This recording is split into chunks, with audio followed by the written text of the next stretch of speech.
আল্লাহ তাআলার আযাবের আদেশ এসে গেছে। অতএব হে কাফেররা, এর জন্যে তোমরা তাড়াহুড়ো করো না। তিনি মহিমান্বিত। এরা তাঁর সাথে যেভাবে শরিক করে তিনি তার থেকে অনেক ঊর্ধ্বে। তিনি ওহী দিয়ে তার আদেশ বলে তার যে বান্দার উপরে চান ফেরেশতাদের পাঠান, তোমরা যেন মানুষদের এই মর্মে সতর্ক করতে পারো যে আমি ছাড়া দ্বিতীয় কোনো মাবুদ নেই। অতএব তোমরা আমাকেই ভয় করো। তিনি আসমানসমূহ ও জমিনকে যথাবিধি তৈরি করেছেন। তারা যাদের তার সাথে শরিক করে তিনি তার চাইতে অনেক ঊর্ধ্বে। তিনি ক্ষুদ্র শুক্র কণা থেকে মানুষ তৈরি করেছেন। আশ্চর্যের ব্যাপার, সে মানুষটি এখন সৃষ্টির পর তার স্রষ্টার সাথেই প্রকাশ্য বিতর্ককারী বনে গেল। তিনি চতুষ্পদ জন্তু পয়দা করেছেন। তোমাদের জন্যে ওতে শীত বস্ত্রের উপকরণ সহ আরো অনেক ধরনের উপকার রয়েছে। তাদের কিছু তো তোমরা আহারও করে থাকো। তোমরা যখন গোধূলি লগ্নে ওদের ঘরে ফিরিয়ে আনো এবং প্রভাতে যখন ওদের চারণভূমিতে নিয়ে যাও, তখন এর মাঝে তোমাদের জন্যে নয়নাভিরাম সৌন্দর্য উপকরণ থাকে। তোমাদের পণ্য সামগ্রীর বোঝাও তারা এমন দূর দূরান্তের জনপদ ও শহরে নিয়ে যায় যেখানে প্রাণান্তকর কষ্ট ব্যতিরেকে তোমরা কোনোদিনই পৌঁছতে পারতে না। অবশ্যই তোমাদের রব তোমাদের উপর স্নেহপরায়ণ, পরম দয়ালু। ঘোড়া, খচ্চর ও গাধা তিনি সৃষ্টি করেছেন যাতে তোমরা আরোহণ করো, তাতে শোভাবর্ধনের ব্যবস্থাও রয়েছে। তিনি আরও এমন অনেক ধরনের জন্তু পয়দা করেছেন যার পরিমাণ ও উপযোগিতা সম্পর্কে তোমরা এখনো অনেক কিছু জানো না। আল্লাহ তাআলার উপরই রয়েছে মানুষদের সরল পথ নির্দেশ করা, বিশেষ করে যেখানে তার মধ্যে কিছু বাঁকা পথ রয়েছে। তিনি যদি চাইতেন তাহলে অবশ্যই তিনি তোমাদের সবাইকে সরল পথে পরিচালিত করে দিতেন। তিনি আসমান থেকে তোমাদের জন্য পানি বর্ষণ করেন। তার কিছু হচ্ছে পান করার, আর কিছু এমন যে তা দ্বারা গাছপালা জন্মে যাতে তোমরা জন্তু জানোয়ারদের লালন পালন করো। তা দিয়ে তিনি তোমাদের জন্য শস্য উৎপাদন করেন। জৈতুন, খেজুর ও আঙ্গুর সহ সব ধরনের ফল উৎপাদন করেন। অবশ্যই এর মাঝে চিন্তাশীল সম্প্রদায়ের জন্য অনেক নিদর্শন রয়েছে। তিনি তোমাদের জন্য রাত, দিন ও চাঁদ সূরজকে নিয়ন্ত্রিত করে দিয়েছেন। নক্ষত্ররাজিও তাঁর আদেশে নিয়ন্ত্রণাধীন রয়েছে। অবশ্যই এর মাঝে তাদের জন্য প্রচুর নিদর্শন রয়েছে যারা বোধশক্তি সম্পন্ন। রং বেরঙের আরও অনেক বস্তুও পৃথিবীর বুকে তিনি তোমাদের জন্য সৃষ্টি করে রেখেছেন। অবশ্যই এর মাঝে সেসব জাতির জন্য নিদর্শন রয়েছে যারা এসব থেকে উপদেশ গ্রহণ করে। তিনি আল্লাহ তাআলা যিনি সমুদ্রকে তোমাদের অধীনস্থ করে দিয়েছেন যেন তার মধ্য থেকে তোমরা তাজা মাছ খেতে পারো, এবং তা থেকে তোমরা মাঝে মাঝে মণিমুক্তার গহনাও আহরণ করো, যা তোমরা পরিধান করো। তোমরা দেখতে পাচ্ছ কিভাবে জলযানগুলো তার বুক চিরে এগিয়ে চলে, যেন তোমরা এর মাধ্যমে তার অনুগ্রহ সন্ধান করতে পারো। আশা করা যায় তোমরা তাঁর নেয়ামতের কৃতজ্ঞতা আদায় করবে। তিনি জমিনের মধ্যে পাহাড় সমূহ বসিয়ে রেখেছেন যাতে করে জমিন তোমাদের নিয়ে এদিক সেদিকে ঢলে না পড়ে। তিনি নদী ও পথ ঘাট বানিয়ে দিয়েছেন যাতে করে তোমরা নিজেদের গন্তব্যস্থলে পৌঁছতে পারো। তিনি তোমাদের জন্য বিভিন্ন চিহ্ন সৃষ্টি করেছেন। তাছাড়া নক্ষত্রের অবস্থান দ্বারাও তারা পথের দিশা পায়। যিনি এত কিছু সৃষ্টি করেন তিনি কি করে তার মতো হবেন যে কিছু সৃষ্টিই করতে পারে না? তোমরা কি কোনো উপদেশ গ্রহণ করবে না? তোমরা যদি আল্লাহ তাআলার নিয়ামতগুলো গণনা করতে চাও তাহলে কখনো তা গণনা করে শেষ করতে পারবে না। নিশ্চয়ই আল্লাহ তাআলা ক্ষমাশীল, পরম দয়ালু। তোমরা যা কিছু গোপন রাখো আর যা কিছু প্রকাশ করো, আল্লাহ তাআলা তা সবই জানেন। আল্লাহ তাআলাকে বাদ দিয়ে এরা যাদের ডাকে তারা তো কিছুই পয়দা করতে পারে না, বরং তাদেরই সৃষ্টি করা হয়। সেগুলো তো হচ্ছে কতিপয় মৃত বস্তু, জীবিত কিছু নয়।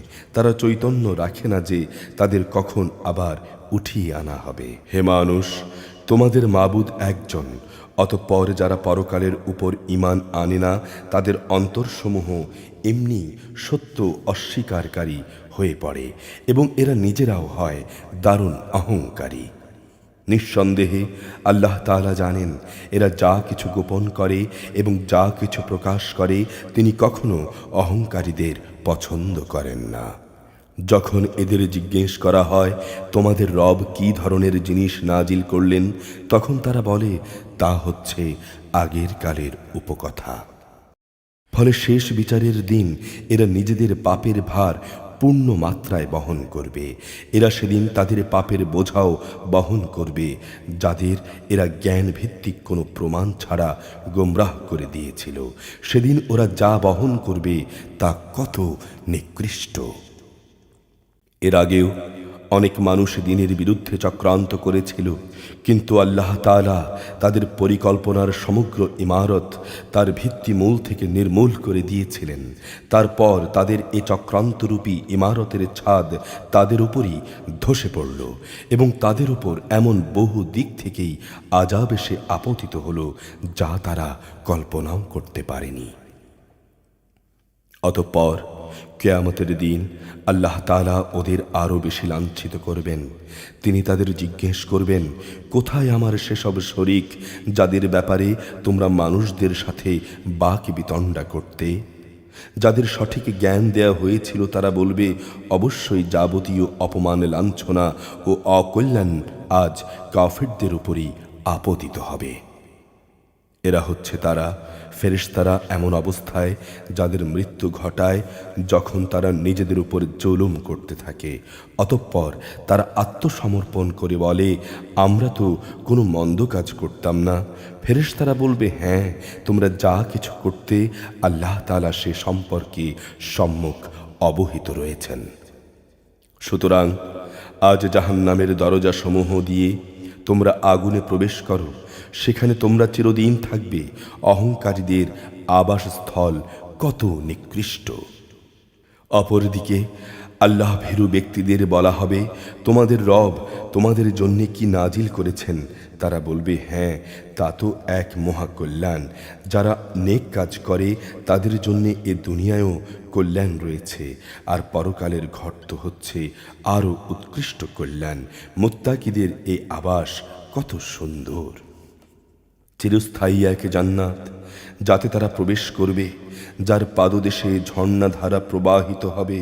সেখানে তারা যা কিছুই কামনা করবে তাই তাদের জন্য মজুদ থাকবে। এভাবেই আল্লাহ তাআলা মুত্তাকিদের প্রতিফল দান করেন। এরা হচ্ছে তারা ফেরেশতারা যাদের পবিত্র অবস্থায় মৃত্যু ঘটাবে। তারা তাদের বলবে, তোমাদের উপর শান্তি বর্ষিত হোক। দুনিয়ায় তোমরা যে আমল করতে তারই কারণে আজ তোমরা জান্নাতে প্রবেশ করো। ওরা কি শুধু এই জন্যই অপেক্ষা করছে যে তাদের কাছে ফেরেশতা নাজিল হবে কিংবা তোমার মালিকের পক্ষ থেকে কোনো আযাবের হুকুম আসবে? এদের আগে যারা এসেছিল তারা ঠিক এমনটি করেছে। এদের উপর আযাব পাঠিয়ে আল্লাহ তাআলা কোনো জুলুম করেননি, বরং তারা নিজেরাই নিজেদের উপর জুলুম করেছে। অতঃপর তাদের উপর তাদের মন্দ কাজের শাস্তি আপতিত হল। একসময় তাই তাদের পরিবেষ্টন করে নিল, যা নিয়ে তারা ঠাট্টা বিদ্রুপ করে বেড়াত। মুশরিকরা বলে, যদি আল্লাহ তাআলা চাইতেন তাহলে আমরা তাঁকে বাদ দিয়ে অন্য কিছুর ইবাদত করতাম না। না আমরা, না আমাদের বাপ দাদারা অন্য কারো ইবাদত করত। আমরা তাঁর অনুমতি ছাড়া কোনো জিনিস হারামও করতাম না। আসলে একই ধরনের কাজ তাদের পূর্ববর্তী লোকেরাও করেছে। রসুলদের উপর আল্লাহর সুস্পষ্ট বাণী পৌঁছে দেয়া ছাড়া কোনো দায়িত্ব কি আছে? আমি অবশ্যই প্রত্যেক জাতির কাছে রসুল পাঠিয়েছি, যাতে করে সে রসুল বলতে পারে যে তোমরা এক আল্লাহ তাআলার ইবাদত করো এবং তার বিরোধী শক্তিসমূহকে বর্জন করো। সে জাতির মধ্যে থেকে অতঃপর আল্লাহ তাআলা কিছু লোককে হেদায়েত দান করেন, আর কতক লোকের উপর গোমরাহি চেপে বসে গেল। অতএব তোমরা আল্লাহর জমিনে পরিভ্রমণ করো, তারপর দেখো যারা রসুলদের মিথ্যা প্রতিপন্ন করেছে তাদের কি ভয়াবহ পরিণাম হয়েছিল। হে নবী, তুমি এদের হেদায়েতের উপর যতই তোমার আগ্রহ দেখাও না কেন, এরা কখনো হেদায়েত পাবে না। কেননা আল্লাহ তাআলা যাকে বিদ্রোহের জন্যে গোমরাহ করে দিয়েছেন তাকে তিনি সৎ পথে পরিচালিত করবেন না, আর এমন লোকদের জন্য কোনো সাহায্যকারীও নেই। এরা আল্লাহ তাআলার নামে কঠিন শপথ করে বলে, যে ব্যক্তির মৃত্যু হয়ে যায় আল্লাহ তাআলা তাকে দ্বিতীয়বার কখনো উঠিয়ে আনবেন না। হে নবী, তুমি বলো, হ্যাঁ অবশ্যই এটা তাঁর সত্য ওয়াদা, কিন্তু অধিকাংশ মানুষই তো তা জানে না। এটা এই জন্যে যে বিষয়ে এরা মতবিরোধ করত, কিয়ামতের দিন তাদের তিনি যেন তা স্পষ্ট করে দিতে পারেন, এবং যারা আজ অস্বীকার করে তারাও যেন এই কথাটা জেনে নিতে পারে যে তারা ছিল মিথ্যাবাদী। আমি যখনই কোনো কিছু ঘটাতে চাই তখন সে বিষয়ে আমার বলা কেবল ওইটুকুই হয়, হও, অতঃপর তা সংঘটিত হয়ে যায়। যারা আল্লাহর পথে হিজরত করেছে, ঈমান আনার কারণে তাদের উপর জুলুম হওয়ার পর আমি অবশ্যই তাদের এই পৃথিবীতে উত্তম আশ্রয় দেব, আর আখিরাতের পুরস্কার তা তো এর থেকে অনেক বড়। কত ভালো হতো যদি তারা এটা জানত। আখিরাতের পুরস্কার তাদের জন্য যারা বিপদে ধৈর্য ধারণ করে এবং যারা তাদের মালিকের উপর ভরসা করে। হে নবী, আমি তোমার আগেও এই মানুষদের মধ্য থেকেই কিছু ব্যক্তিকে রসুল বানিয়ে প্রেরণ করেছি, যাদের উপর আমি ওহী পাঠিয়েছি। যদি তোমরা না জানো তাহলে কিতাবধারীদের সে কথা জিজ্ঞেস করো। এসব নবীকে আমি সুস্পষ্ট দলিল প্রমাণ ও কিতাব সহকারে পাঠিয়েছি। একইভাবে আজ তোমার কাছেও কিতাব নাজিল করেছি, যাতে করে যা কিছু মানুষদের জন্যে তাদের কাছে পাঠানো হয়েছে তুমি তা তাদের সুস্পষ্টভাবে বোঝাতে পারো। আশা করা যায় তারা চিন্তা ভাবনা করবে। যারা আল্লাহ তাআলা ও তার রসুলের বিরুদ্ধে চক্রান্ত করে তারা কি এই বিষয়ে নিরাপদ হয়ে গেছে যে আল্লাহ তাআলা তাদের ভূগর্ভে ধসিয়ে দেবেন না, কিংবা এমন কোনো দিক থেকে তাদের উপর আযাব এসে আপতিত হবে না যা তারা কখনো চিন্তাও করতে পারে না, কিংবা তাদের তিনি এমন সময় পাকড়াও করবেন যখন তারা স্বাভাবিকভাবে চলাফেরা করতে থাকবে। এরা কখনোই তাকে অক্ষম করে দিতে পারবে না। অথবা তিনি তাদের কিছু দূর চলার অবকাশ দেবেন, অতঃপর পাকড়াও করবেন। অবশ্যই তোমার রব একান্ত স্নেহশীল, পরম দয়ালু। এরা কি আল্লাহ তাআলা যা কিছু সৃষ্টি করেছেন তার প্রতি লক্ষ্য করে না? তার ছায়াও তো আল্লাহর সামনে সেজদাবনত অবস্থায় কখনো ডান দিক থেকে কখনো বাঁ দিক থেকে ঢলে পড়ে। এরা সবাই তার সামনে অক্ষমতা প্রকাশ করে। যা কিছু আছে আসমান সমূহে এবং এই জমিনে, যা কিছু বিচরণশীল আছে যত ফেরেশতাকুল, তারা সবাই আল্লাহকে সেজদা করে যাচ্ছে। এদের কেউই আল্লাহর সামনে অহংকার করে না, উপরন্তু তারা ভয় করে তাদের রবকে, যিনি রয়েছেন তাদের অনেক ওপরে। তাদের যা আদেশ করা হয় তা তারা বিনীতভাবে পালন করে। আল্লাহ তাআলা বলছেন, তোমরা দুজন মাবুদ গ্রহণ করো না, মাবুদ তো শুধু একজন, সুতরাং তোমরা আমাকেই ভয় করো। আকাশমণ্ডলী ও জমিনে যা কিছু আছে তা সবই তাঁর জন্যে। জীবন বিধানকে একান্ত তাঁর অনুগত করে দেয়াই কর্তব্য। তোমরা কি আল্লাহ তাআলা ছাড়া অন্য কাউকে ভয় করবে? যা কিছু নিয়ামত তোমাদের কাছে আছে তা তো আল্লাহ তাআলার কাছ থেকেই এসেছে। অতঃপর তোমাদের যদি কোনো দুঃখ দৈন্য স্পর্শ করে তখন তা দূর করার জন্যে তাকেই তোমরা বিনীতভাবে ডাকো। অতঃপর তিনি যখন তা দূরীভূত করে দেন, তখন তোমাদেরই একদল লোক তাদের মালিকের সাথে অন্যদের শরীক বানিয়ে দেয়, যাতে করে আমি তাদের যা নেয়ামত দান করেছি তারা তা অস্বীকার করে নিতে পারে। অতঃপর কিছুদিনের জন্য জীবনটা তোমরা উপভোগ করে নাও, অচিরেই তোমরা এর পরিণাম জানতে পারবে। আমি ওদের যা কিছু রেজেক দান করেছি তার একাংশকে ওরা এমন লোকদের জন্য নির্ধারণ করে নেয় যারা জানেও না রেজেকের উৎসমূল কোথায়। আল্লাহ তাআলার শপথ, তোমরা তার সম্পর্কে যে মিথ্যা অপবাদ দিতে সে সম্পর্কে অবশ্যই তোমাদের প্রশ্ন করা হবে। এ মুশরিক ব্যক্তিরা কন্যা সন্তানদের আল্লাহর জন্য নির্ধারণ করে, অথচ তিনি এসব থেকে অনেক পবিত্র। ওরা নিজেদের জন্য তাই কামনা করে যা তারা পছন্দ করে। যখন এদের কাউকে কন্যা জন্ম হওয়ার সুখবর দেয়া হয়, তখন দুঃখে ব্যথায় তার মুখ কালো হয়ে যায় এবং সে অসহনীয় মনস্তাপে ক্লিষ্ট হয়। যে বিষয়ে তাকে সুসংবাদ দেয়া হয়েছিল তার মনের কষ্টের কারণে সে তার জাতির লোকদের কাছ থেকে আত্মগোপন করে থাকতে চায়। ভাবতে থাকে সে কি এই সন্তানকে অপমানের সাথে রাখবে, না তাকে মাটিতে পুঁতে ফেলবে।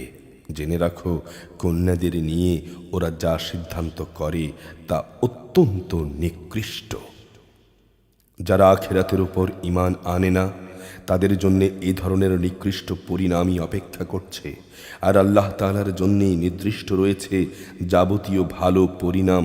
তিনি মহাপরাক্রমশালী ও প্রবল প্রজ্ঞাময়। আল্লাহ তাআলা মানুষদের তাদের নাফরমানির জন্যে যদি সাথে সাথেই পাকড়াও করতেন, তাহলে এ জমিনের বুকে কোনো বিচরণশীল জীবকেই তিনি ছেড়ে দিতেন না। কিন্তু তিনি তাদের এক বিশেষ সময়সীমা পর্যন্ত অবকাশ দেন। অতঃপর যখন অবকাশের সে সময় তাদের সামনে এসে হাজির হয়, তখন তারা যেমন মুহূর্তকালও বিলম্ব করতে পারে না, তেমনি তাকে তারা একটুখানি এগিয়েও আনতে পারে না। এরা আল্লাহ তাআলার জন্যে সে বিষয়টি প্রস্তাব করে তা তারা নিজেদের জন্য পছন্দ করে না। তাদের জিহ্বা তাদের জন্য মিথ্যা কথা বলে যে পরকালে নাকি তাদের জন্যই সব কল্যাণ রয়েছে, অথচ তাদের জন্য সেখানে থাকবে শুধু জাহান্নামের আগুন এবং অবশ্যই তারা সেখানে নিক্ষিপ্ত হবে। হে নবী, আল্লাহর শপথ, তোমার আগেও আমি জাতিসমূহের কাছে নবী পাঠিয়েছিলাম। অতঃপর শয়তান তাদের খারাপ কাজসমূহ তাদের জন্য শোভনীয় করে দিয়েছিল। সে শয়তান আজও তাদের বন্ধু। তাদের সবার জন্যই রয়েছে কঠোর আযাব।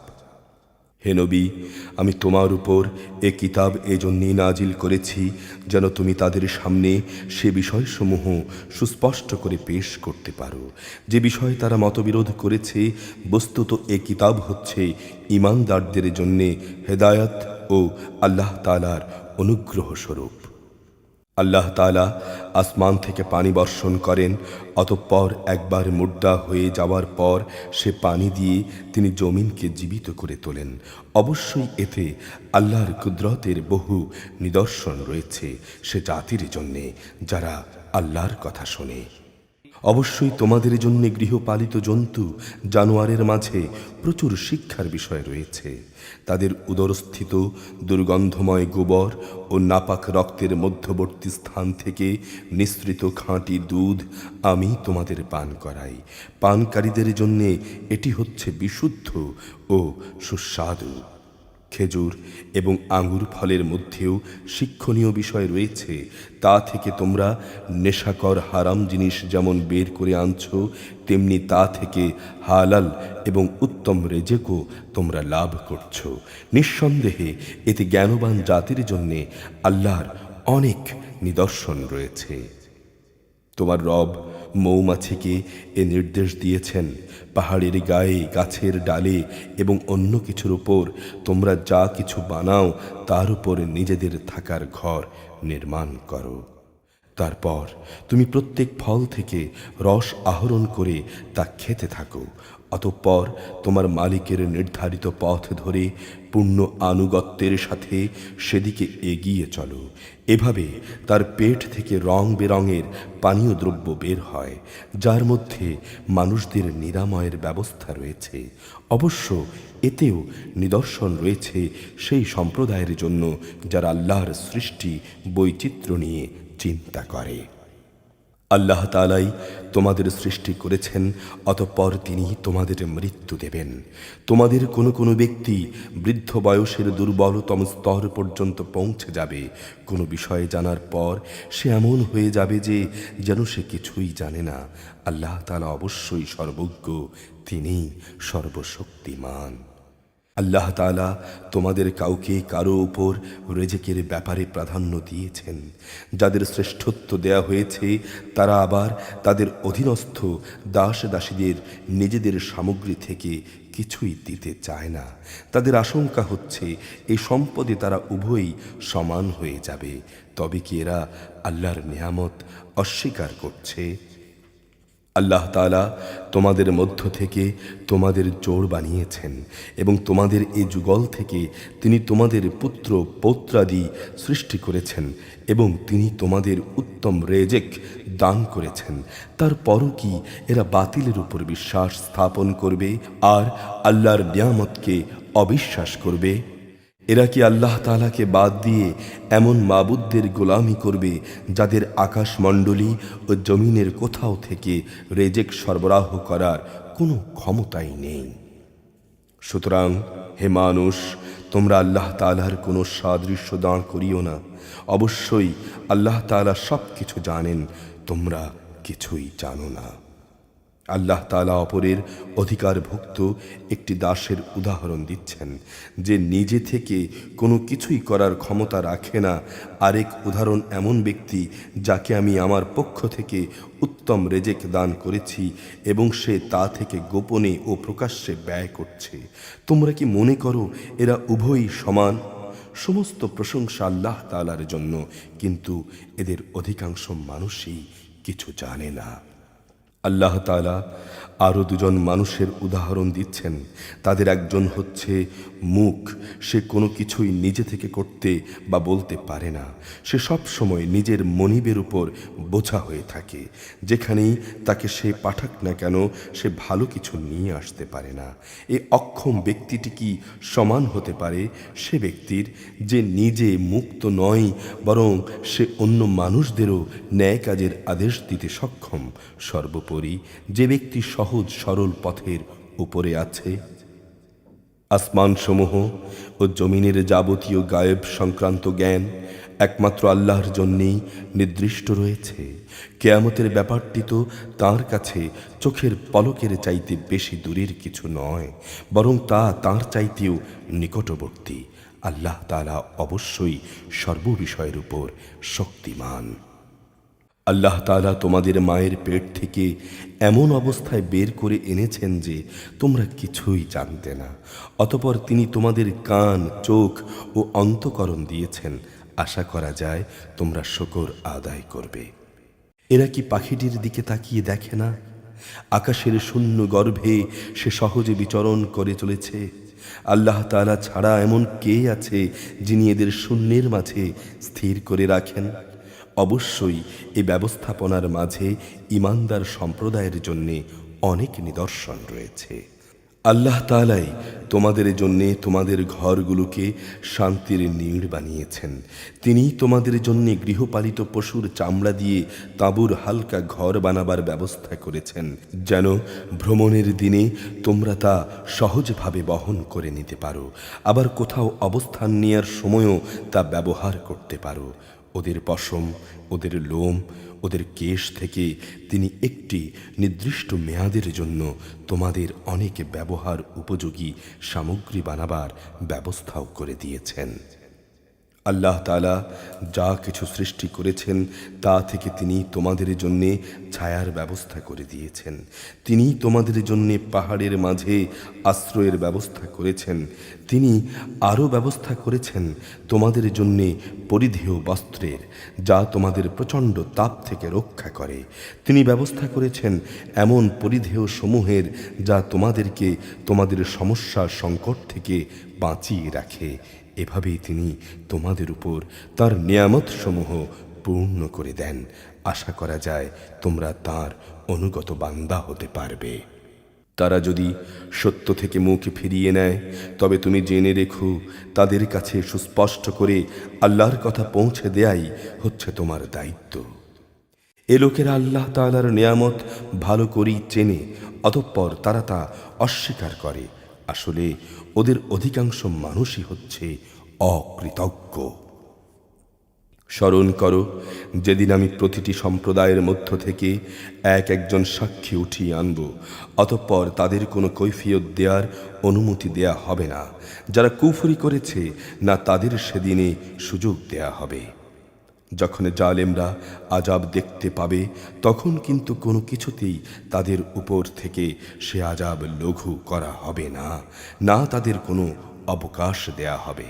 মুশরিক ব্যক্তিরা তাদের যেসব শরীকদের আল্লাহর সাথে অংশীদার বানিয়েছিল, সেদিন যখন তারা দেখবে তখন বলবে, হে আমাদের রব, এরাই তো আমাদের সেসব শরীক লোক যাদের আমরা তোমার বদলে ডাকতাম। অতঃপর সে ব্যক্তিরা উল্টো তাদের উপরই অভিযোগ নিক্ষেপ করে বলবে, না, তোমরাই হচ্ছ মিথ্যেবাদী। এ মুশরিক ব্যক্তিরা যখন আল্লাহর কাছে আত্মসমর্পণ করবে তখন যা কিছু তারা উদ্ভাবন করত তা নিষ্ফল হয়ে যাবে। যারা নিজেরা কুফরি করেছে এবং অন্য মানুষদেরও আল্লাহর পথ থেকে বাধা দিয়েছে, আমি সেদিন তাদের আযাবের উপর আযাব বৃদ্ধি করব। এটা হচ্ছে তাদের সেই অশান্তি ও ফাসাদের শাস্তি যা তারা করে এসেছে। সেদিনের কথাও স্মরণ করো যেদিন আমি প্রত্যেক সম্প্রদায়ের মধ্যে স্বয়ং তাদেরই মধ্য থেকে তাদের উপর একজন সাক্ষী উত্থিত করব এবং এদের সবার উপর আমি তোমাকে সাক্ষীরূপে নিয়ে আসব। আমি তোমার উপর কিতাব নাজিল করেছি যা হচ্ছে সব কিছুর ব্যাখ্যা। আল্লাহর হেদায়েত, রহমত ও মুসলমানদের জন্য তা হচ্ছে জান্নাতের সুসংবাদ স্বরূপ। অবশ্যই আল্লাহ তাআলা ন্যায়পরায়ণতা, সৎ আচরণ ও আত্মীয় স্বজনকে দান করার নির্দেশ দেন এবং তিনি অশ্লীলতা, অসৎ কাজকর্ম ও সীমালঙ্ঘনে জনিত সব কাজ থেকে নিষেধ করেন। তিনি তোমাদের উপদেশ দেন এগুলো মেনে চলার। আশা করা যায় তোমরা এ থেকে শিক্ষা গ্রহণ করবে। যখন তোমরা আল্লাহর নামে কোনো অঙ্গীকার করো তখন তা পূর্ণ করো এবং এ শপথ পাকাপোক্ত করে নেয়ার পর তা ভঙ্গ করো না, কেননা এ শপথের জন্যে তোমরা আল্লাহকে অভিভাবক বানিয়ে নিয়েছ। অবশ্যই আল্লাহ তাআলা জানেন তোমরা কি করো। শপথ ভাঙতে গিয়ে তোমরা কখনো সেই নারীর মতো হইও না যে অনেক পরিশ্রম করে নিজের জন্যে কিছু সুতা কাটল কিন্তু পরে তা নিজেই টুকরো টুকরো করে ছিঁড়ে ফেলল। তোমরা তো তোমাদের পারস্পরিক ব্যাপারে নিজেদের শপথগুলো ধোঁকা প্রবঞ্চনার উদ্দেশ্যে ব্যবহার করো, যাতে করে তোমাদের এক দল আরেক দল থেকে অগ্রগামী হয়ে যেতে পারে। আসলে আল্লাহ তাআলা এ বিষয়টি দিয়ে তোমাদের পরীক্ষা করেন মাত্র। তাছাড়া তোমরা যেসব বিষয়ে মতবিরোধ করছো, কিয়ামতের দিন অবশ্যই তিনি তা সবার সামনে প্রকাশ করে দেবেন। আল্লাহ তাআলা যদি চাইতেন তাহলে তিনি তোমাদের সবাইকে এক জাতি বানিয়ে দিতে পারতেন। তিনি যাকে ইচ্ছা তাকে বিভ্রান্ত করেন, যাকে ইচ্ছা তাকে সৎ পথে পরিচালিত করেন। দুনিয়ায় তোমরা কি করতে সে সম্পর্কে অবশ্যই কিয়ামতের দিন তোমাদের প্রশ্ন করা হবে।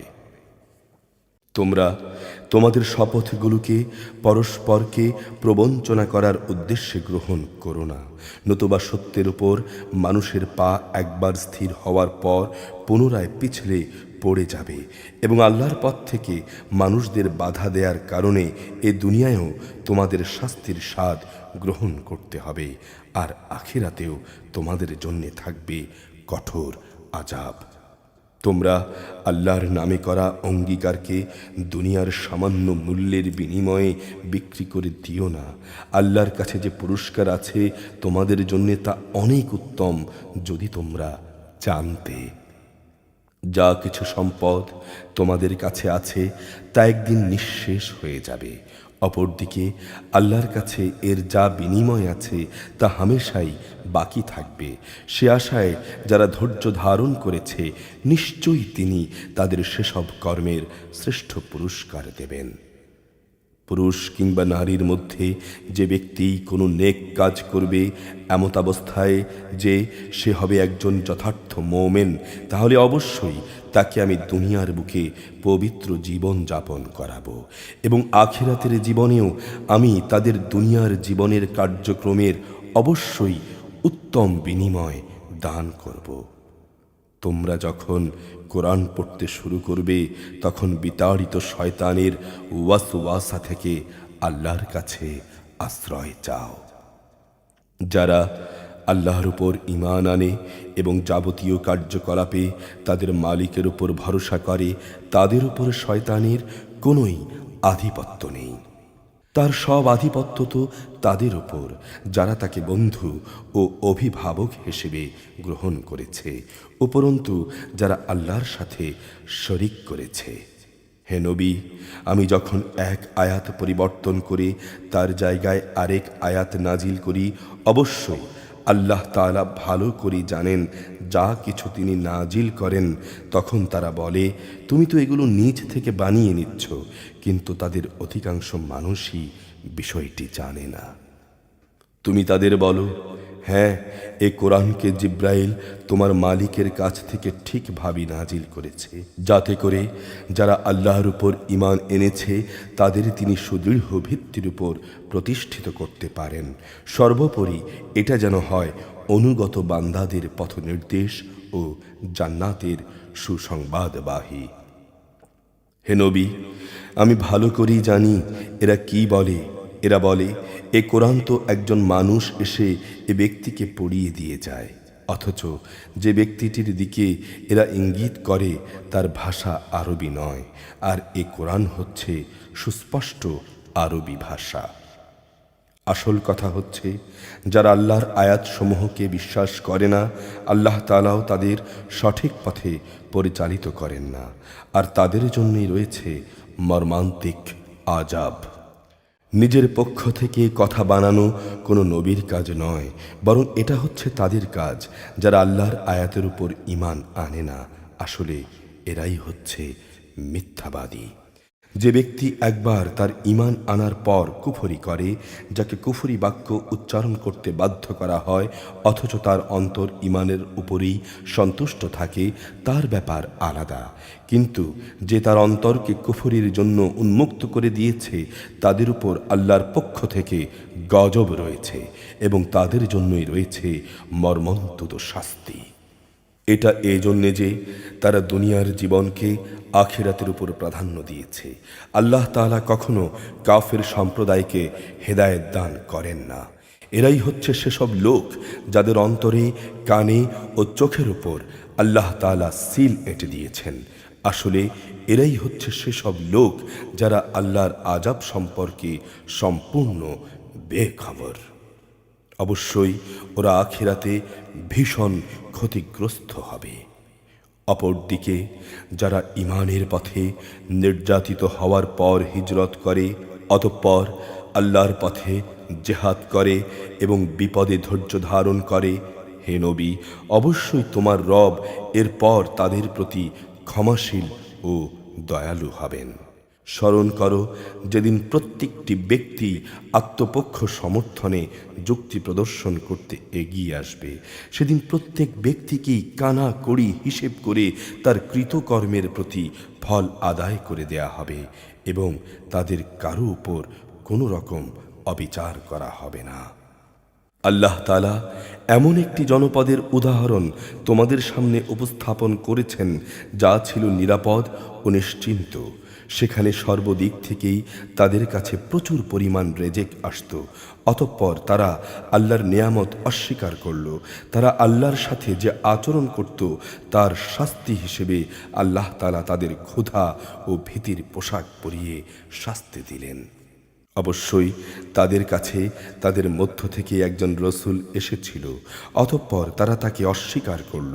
পরিশেষে আল্লাহর আযাব তাদের পাকড়াও করল, এমন অবস্থায় যখন তারা ছিল জালেম। আল্লাহ তাআলা তোমাদের জন্য যা কিছু হালাল পবিত্র রেজেক দিয়েছেন তোমরা তা খাও। তোমরা আল্লাহ তাআলার নেয়ামতের কৃতজ্ঞতা জ্ঞাপন করো যদি তোমরা একান্তভাবে তারই গোলামি করো। তিনি তো তোমাদের উপরে শুধু মৃত জন্তু, রক্ত এবং শুয়োরের গোশতই হারাম করেছেন। আরও হারাম করেছেন এমন জানোয়ার যার উপর জবাই করার সময় আল্লাহ তাআলা ছাড়া অন্য কারো নাম নেওয়া হয়েছে। কিন্তু যদি কাউকে এর কোনো একটার জন্য বাধ্য করা হয়, সে যদি বিদ্রোহী কিংবা সীমা লঙ্ঘনকারী না হয়, তাহলে সে যেন জেনে রাখে আল্লাহ তাআলা ক্ষমাশীল ও পরম দয়ালু। তোমাদের জিহ্বা আল্লাহ তাআলার উপর মিথ্যা আরোপ করে বলে, কখনো এ কথা বলো না যে এটা হালাল ও এটা হারাম। জেনে রেখো, অবশ্যই যারা আল্লাহর উপর মিথ্যা আরোপ করে তারা কখনোই সাফল্য লাভ করতে পারবে না। এটা ছিল পার্থিব জীবনের সামান্য কিছু সামগ্রী মাত্র। পরকালে তাদের জন্য রয়েছে কঠোর আযাব। হে নবী, ইহুদিদের উপর আমি সেসব কিছু হারাম করেছি যা ইতিপূর্বে আমি তোমার কাছে বর্ণনা করেছি। এগুলো হারাম করে আমি তাদের উপর কোনো অবিচার করিনি, বরং আমার আদেশ না মেনে তারা নিজেরাই নিজেদের উপর অবিচার করেছে। অতঃপর তোমার রব তাদের উপর দয়া করেছেন যারা অজ্ঞতাবশত কোনো গুনাহের কাজ করল, অতঃপর অন্যায় বুঝতে পেরে তওবা করল এবং সে অনুযায়ী নিজেদের সংশোধন করে নিল। হে নবী, তোমার রব অবশ্যই এরপর তাদের জন্য ক্ষমাশীল, পরম দয়ালু। নিশ্চয়ই ইব্রাহিম ছিল একটি উম্মতের সমমর্যাদাবান ব্যক্তি। সে ছিল আল্লাহর একান্ত অনুগত ও একনিষ্ঠ বান্দা। সে কখনো মুশরিকদের অন্তর্ভুক্ত ছিল না।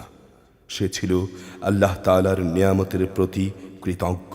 তিনি তাকে নবুয়াতের জন্য বাছাই করেছেন এবং তাকে তিনি সরল পথে পরিচালিত করেছেন।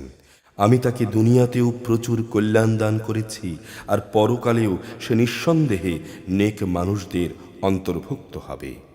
অতঃপর হে নবী, আমি তোমার উপর ওহী পাঠালাম, তুমি একনিষ্ঠভাবে ইব্রাহিমের মিল্লাত অনুসরণ করো, আর সে কখনো মুশরিকদের দলভুক্ত ছিল না। শনিবার পালন করা তো কেবল তাদের জন্যই বাধ্যতামূলক করা হয়েছিল যারা এই বিষয়টি নিয়ে অযথা মতবিরোধ করেছে। অবশ্যই তোমার রব কিয়ামতের দিন তাদের মাঝে সেসব বিষয়ে মীমাংসা করে দেবেন যেসব বিষয়ে সেখানে তারা মতবিরোধ করত। হে নবী, তুমি তোমার মালিকের পথে মানুষদের প্রজ্ঞা ও সদ উপদেশ দ্বারা আহ্বান করো। তর্কের সময় তুমি এমন এক পদ্ধতিতে যুক্তিতর্ক করো যা উৎকৃষ্ট। তোমার রব এটা ভালো করেই জানেন কে তার পথ থেকে বিপথগামী হয়ে গেছে। আবার যে ব্যক্তি হেদায়েতের পথে রয়েছে তিনি তার সম্পর্কেও সবিশেষ অবহিত রয়েছেন। যদি তোমাদের কখনো কারো উপর কঠোরতা আরোপ করতেই হয়, তাহলে ঠিক ততটুকু কঠোরতাই অবলম্বন করো যতটুকু তোমাদের সাথে করা হয়েছে। অবশ্য যদি তোমরা ধৈর্য ধারণ করো তাহলে ধৈর্যশীলদের জন্য তাই হচ্ছে উত্তম। হে নবী, তুমি ধৈর্য ধারণ করো। তোমার ধৈর্য ধারণ আল্লাহ তাআলার সাহায্য ছাড়া সম্ভব হবে না। এদের আচরণের উপর তুমি দুঃখ করো না এবং এরা যেসব ষড়যন্ত্র করে চলেছে তাতে তুমি মনক্ষুণ্ণ হইও না। অবশ্যই আল্লাহ তাআলা তাদের সাথে রয়েছেন যারা তাকওয়া অবলম্বন করে এবং তারা সৎ কর্মশীল।